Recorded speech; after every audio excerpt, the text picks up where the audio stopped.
Nucleus वाले बहुकोशिकीय जीव का जन्म हुआ।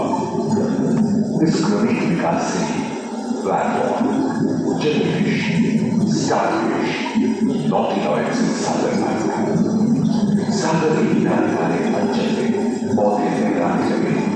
बहुत तेजी से विभिन्न प्रजातियों की गल मछलियां विकसित हुई। यहाँ जो विशाल मछली दिख रही है उसका नाम है टाइलियोस्टस।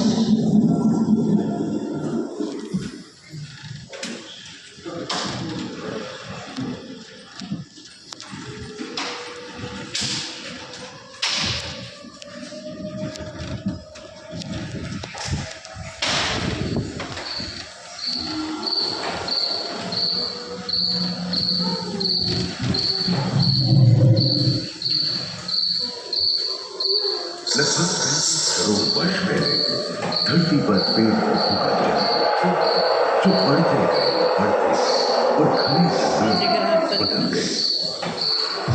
घूम, मकड़े आदि पंखहीन पतंग एवं इक्तियोस्टेगा जैसे उभयचर प्राणियों का आविर्भाव हुआ।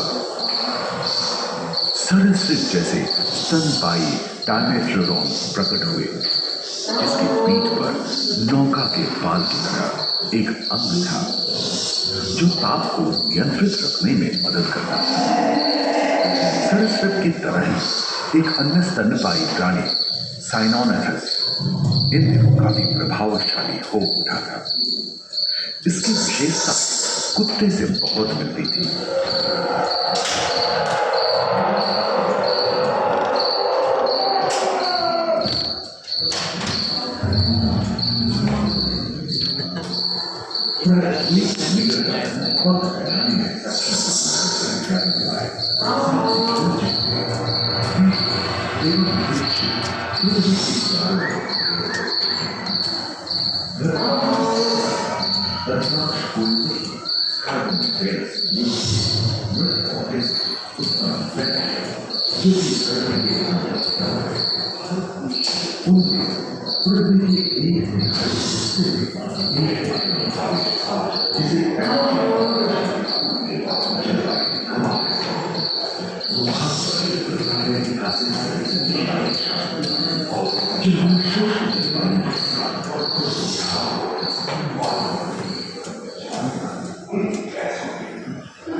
और धरती के कोने कोने एवं जलवायु के अनुकूल खुद को ढाल दिया।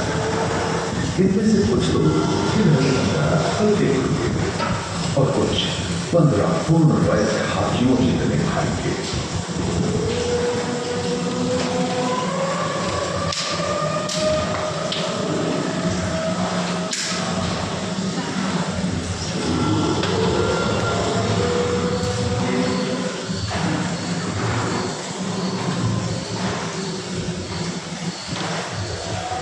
कुछ 4 पैरों से चलते थे तो सियालोफाइसिस 2 पैर वाले डायनासोर। ब्रेकियोसॉरस की लंबाई 23 मीटर थी, जो कि एक टेनिस कोर्ट की लंबाई जितनी थी, और इनका वजन 75 टन था। सरीसृप आकाश और सागर में पहुंचा गए। समुद्र में रहते सबसे प्राचीन यूडीमोर्फोडॉन हवा में रहते हैं।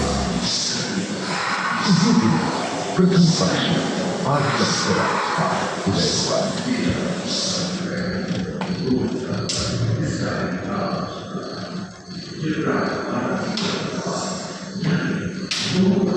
अगले 10 करोड़ वर्षों तक यानी जुरासिक के अंतिम चरण से क्रेटेशियस युग का प्रथम चरण तक डायनासोर के लिए स्वर्णिम युग रहा। जलवायु में नमी की मौजूदगी से पृथ्वी पेड़ पौधों से भर उठी थी।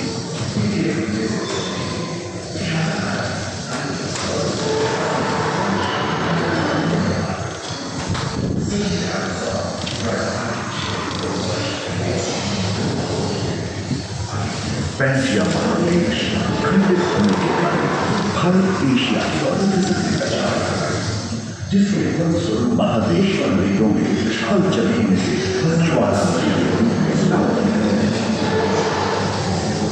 इसके फलस्वरूप आए भूकंप से विभिन्न भौगोलिक आकार एवं आकृतियां बनने लगी। स्टाइनोसॉरस की पीठ पर नौका के पाल की तरह एक अंक हुआ करता है, जिससे वो अपने शरीर के ताप को नियंत्रित करता है।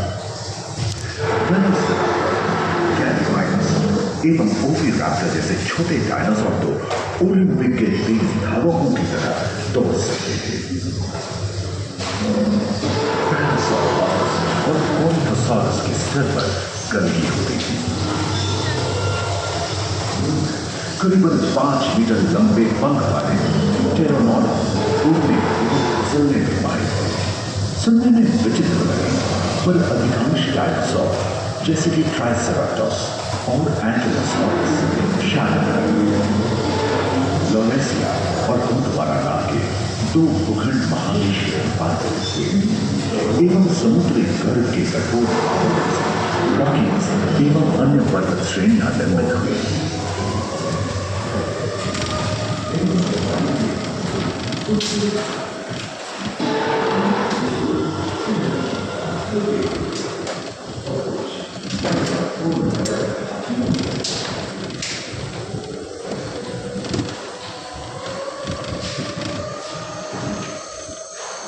भूमध्य रेखा के पास आबवा में उष्णता बनी रही, परंतु नदियां सूखने लगी थी एवं जंगल कम होने लगे थे।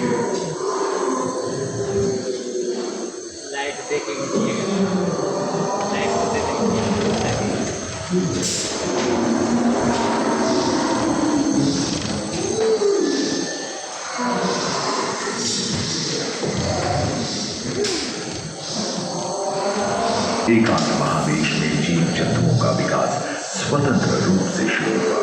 सबसे पहले पुष्प वाले पौधे धरती पर विकसित हुए एवं परागण के लिए कीट पतंगों के साथ संपर्क स्थापित हुआ।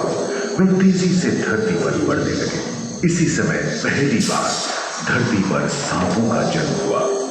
डायनासोर में सबसे भयंकर था टिरानोसॉरस रेक्स। भूस्थल पर इसका ही राज चलता था। यह प्राय 12 मीटर लंबा यानी 2 मंजिला मकान के आकार का था।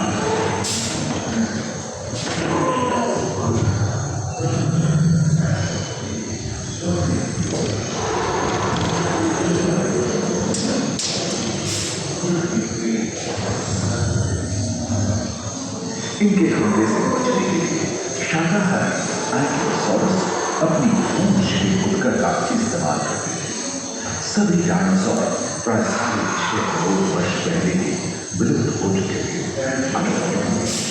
एक अनुमानित एक बहुत बड़ी भूमिका पृथ्वी से जा टकराई, जिसके फलस्वरूप उत्पन्न धूल के विशाल मेघ हजारों वर्षों तक सूरज की किरणों को धरती पर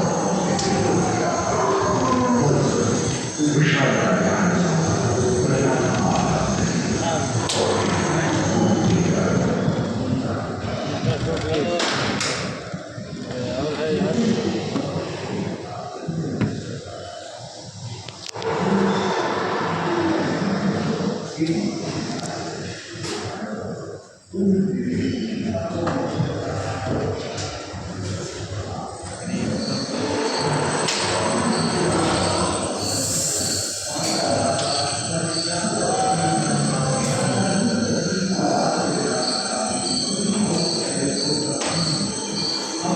डायनासोर के विलुप्त होने के बाद भूस्थल पर स्तनपायी प्राणियों का आधिपत्य शुरू हुआ।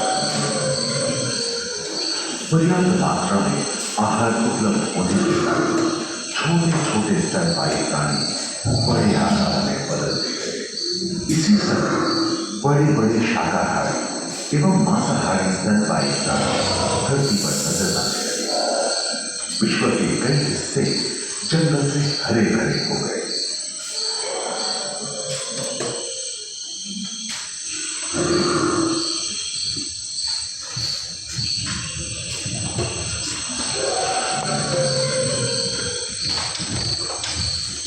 हाथी के पूर्वज डायनोथेरियम और घोड़े के पूर्वज यूथिपस की उत्पत्ति हुई, जो आज के हाथी और घोड़े में रूपांतरित हुए। लेमूर, टर्सियर जैसे प्राइमेट भी इसी युग में पैदा हुए। खोखले अस्थियों वाले आज के दिनों के पक्षी इन्हीं दिनों जन्मे थे।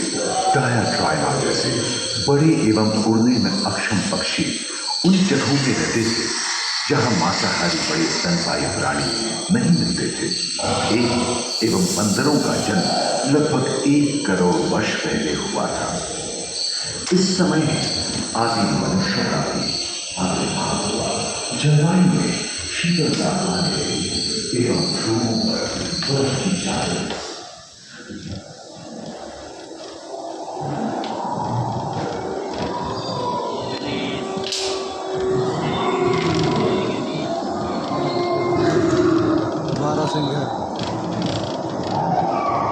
पृथ्वी के लंबे इतिहास में झांके तो ऐसे कई मौके रहे हैं जब उत्तरी गोलार्ध के अधिकांश हिस्से बर्फ की चादरों से ढक गए थे, जो आइस एज के नाम से जाना जाता है। हम आज ऐसे ही एक आइस एज में रह रहे हैं जो 20 लाख वर्ष पहले शुरू हुआ था। रोएदार गेंडे, रोएदार स्तनपायी और कस्तूरी गायों ने अपने शरीर के रोमों की सहायता से शीतल जलवायु के साथ तालमेल बैठा लिया था। पुष्ट गुंबद आकार की खोलनुमा ग्लाइकोडोन जैसे विशाल आर्madillo भी उन दिनों मौजूद थे। सेबरटूथ वाले बाघ और विशाल सिंग वाले हिरन जंगल में शान से विचरण करते थे। संभवतः सामने के दांत से मांस को चीरने फाड़ने में हुई अड़चन के कारण यह समय के साथ विलुप्त हो गए। वहीं दानव आकार के हिरन हिंसक जानवरों से बचने के लिए तेजी से नहीं भाग सकते थे। फलस्वरूप वे भी ओझल होने गए। इस समय से ही आधुनिक मानव का क्रमिक विकास शुरू हुआ और विशालकाय स्तनपायी प्राणी धीरे धीरे विलुप्त होने लगी।